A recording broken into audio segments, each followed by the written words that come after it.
दोस्तों, भूत प्रेत जैसी काल्पनिक चीजों का किसी सुनसान और डरावनी जगह पर होना कोई बड़ी बात नहीं है। हम अक्सर इस तरह की कहानियां सुनते आ रहे हैं। लेकिन तब क्या हो जब मंदिर जैसी जगहों पर ऐसी ऐसी रहस्यमयी बातें निकलकर सामने आने लगे, जिनके बारे में सुनकर किसी के भी होश उड़ जाएं। जी, आपने बिल्कुल सही सुना। आज के इस वीडियो में हम आपको ऐसी रहस्यमयी बातें बताने वाले हैं जिसे सुनने के बाद आप ये मानने पर मजबूर हो जाएंगे कि वाकई में भगवान है। इसलिए वीडियो में इसी तरह अंत तक बने रहे। और वैसे यदि आपने अभी तक हमारे चैनल को सब्सक्राइब नहीं किया है तो एक पल भी संकोच न करें, तुरंत सब्सक्राइब करें। इसके अलावा यदि आप भगवान शिव के प्रति विशेष श्रद्धा रखते हैं तो कमेंट में हर हर महादेव लिखकर अपनी श्रद्धा अवश्य व्यक्त करें। दोस्तों, केवल भारत में ही नहीं बल्कि पूरी दुनिया भर में केदारनाथ मंदिर को सबसे रहस्यमय मंदिरों में से एक माना जाता है। केदारनाथ मंदिर भारत के उत्तराखंड राज्य के रुद्रप्रयाग नामक जिले में स्थित है और यह मंदिर भगवान शिव को समर्पित है। हिंदू धर्म के सभी तीर्थ स्थलों में से केदारनाथ को दो सर्वश्रेष्ठ और शुद्ध माना जाता है। इस मंदिर के बारे में एक विशेष प्रचलित मान्यता है कि जो व्यक्ति इस मंदिर में पूजा आदि करता है उसका भाग्य बदल जाता है। हाँ, यह सत्य है कि मान्यताओं के अनुसार इस मंदिर तक पहुंचना हर किसी के लिए संभव नहीं होता। इन सभी अद्वितीय तत्वों के बावजूद केदारनाथ मंदिर का सबसे रोचक पहलू यह है कि कब, किसने और क्यों इसे बनवाया गया, इसके बारे में कोई भी नहीं जानता। यद्यपि धर्म और शास्त्रों में यह उल्लिखित है कि केदारनाथ मंदिर पांडवों द्वारा निर्मित किया गया था, लेकिन अब तक किसी भी प्रकार का सबूत नहीं मिला है कि यह सत्य हो। शायद इसके पीछे कोई और रहस्य छिपा हुआ हो। यह मंदिर का रहस्य यहाँ तक ही सीमित नहीं होता। जब आप केदारनाथ मंदिर की विशेषता को देखेंगे तो आपका मस्तिष्क चकरा जाएगा। इस मंदिर में उपस्थित पत्थर इतने सटीक और अंतर्लब्ध तरीके से जुड़े हुए हैं कि एक ऐसा अनुभव होता है जैसे किसी सद्गुणी इंजीनियर ने इसे निर्मित किया हो। लेकिन ऐसा होना संभव नहीं है क्योंकि यह मंदिर हजारों साल पुराना है। उस समय में जब यह मंदिर निर्मित हुआ था, आज के समय की मॉडर्न टेक्नोलॉजी का एक भी पर्याप्त प्रमाण नहीं था। इस प्रकार बिना किसी सुविधाजनक तकनीक के इस मंदिर का निर्माण करना आश्चर्य स्रोत समान होता है। ये वास्तविक चमत्कार है क्योंकि किसी भी प्रकार के तूफान या बड़े बवंडर के बावजूद इस मंदिर को कोई नुकसान नहीं पहुंच सकता। हाल ही में 16 जून 2013 को एक महासुनामी और अत्यधिक तूफान के दौरान पूरा उत्तराखंड पानी में बह गया था। इस हादसे के परिणाम स्वरूप आज के समय की बड़ी इमारतें भी जमीन पर ताश के पत्तों की तरह बिखर गई थी। कितनी सारी बिल्डिंग पानी के साथ पूरी तरह से तबाह हो गई, लेकिन केदारनाथ मंदिर को आज तक नहीं आई। पूरा का पूरा मंदिर वैसे का वैसा ही खड़ा रहा। भले ही पानी का सैलाब मंदिर के अंदर तक पहुंच गया था, जिसकी वजह से पूरा मंदिर पानी से डूब गया, लेकिन मंदिर को कुछ भी नहीं हुआ।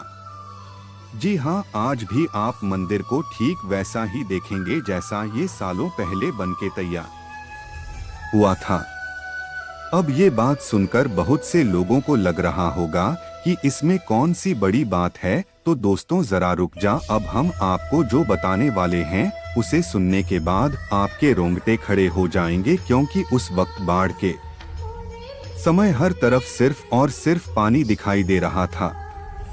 फिर उस बारिश में जब बहुत सारा पानी हो गया था, पीछे से एक बहुत बड़ा पत्थर पहाड़ से निकलकर आया और केदारनाथ मंदिर के जस्ट पीछे रुककर उसने पानी की धारा को दो भागों में कर दिया। यानी कि पानी की तेज धार जो डायरेक्ट मंदिर को तबाह करने के लिए आगे बढ़ रही थी, उसे इस विशालकाय पत्थर ने बहुत ही चमत्कारिक तरीके से दो भागों में बांट दिया। जिसकी वजह से मंदिर पूरी तरह सुरक्षित हो गया।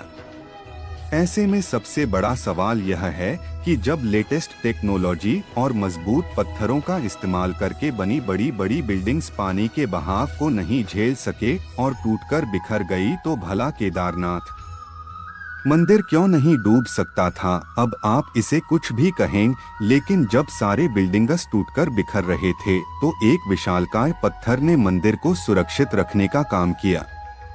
इस घटना के बाद लोगों को यह एहसास हुआ कि सच में जिस केदारनाथ मंदिर की पूजा करने के लिए लोग मीलों की दूरी तय करके आते हैं, वो वाकई में कितना रहस्यमयी और चमत्कारी है। और शायद यही कारण है कि केदारनाथ मंदिर को भारत के सबसे पवित्र और रहस्यमय मंदिर के तौर पर जाना जाता है।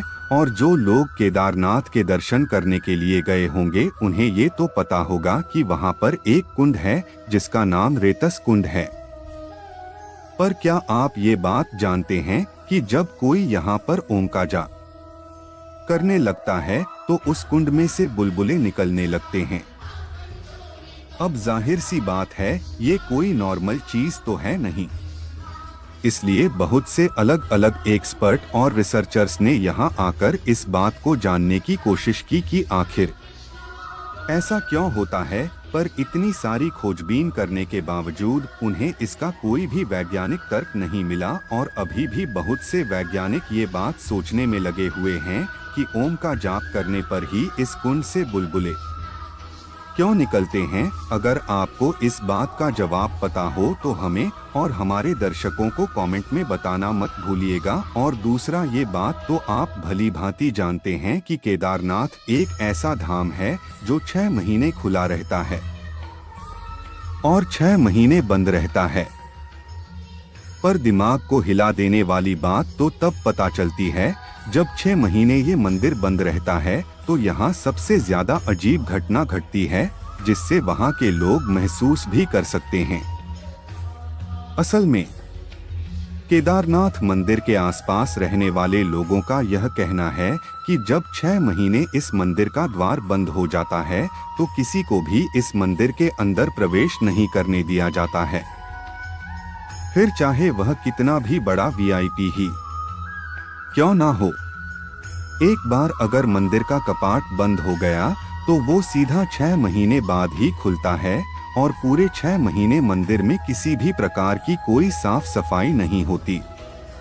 यहाँ तक कि मंदिर के अंदर जो दीपक जलाने का काम होता है वो भी कोई पंडित जाकर नहीं करता है।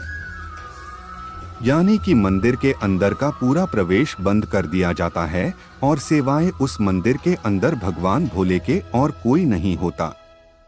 क्योंकि एक बार जब मंदिर बंद होता है तो वो सीधा 6 महीने बाद ही दर्शन के लिए खुलता है। और जब मंदिर का कपाट 6 महीने बाद खुलता है तो लोग ये देखते हैं कि उसके अंदर का दीपक लगातार जल रहा है।